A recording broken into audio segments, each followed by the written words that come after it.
మీరు కట్టుకున్న ఇండ్ల డ్రైనేజీ హైదరాబాదు ప్రజలు తాగునీళ్ళ కలిపి మా ఇల్లు కూలగొట్టొద్దు కాబట్టి ముసుగు దొడకడానికి మూసి కావాల్సి వచ్చిందా మీకు? మూసీని అడ్డం పెట్టుకొని ఎంతకాలం బతుకుతారా మీరు? ఎంతకాలం తప్పించుకుంటారు? వారం రోజులు, 10 రోజులు, 15 రోజులు, నెల రోజులు అయినా వదల మీ భర్త మీరు అనుకుంటూనే ఒక్కనొక్కని చింతపండు చేస్తా. మూసి పేదలకు ఏం చేద్దామో చెప్పండి.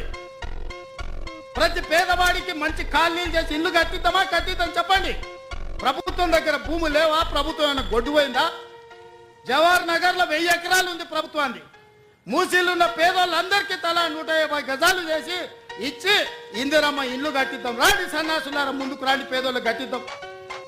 ఎవరైతే నమ్మి మోసపోయి కట్టుకున్నారో వాళ్ళ ఇల్లు కట్టడానికి ఎంతైందో నష్టపరిహారం ఇద్దాం. ప్రభుత్వం ఖజానా నుంచి పంచుదాం. రాండి, అందరం కూర్చొని పంచుదాం ఒకటే వేదిక మీద. ఇవాళ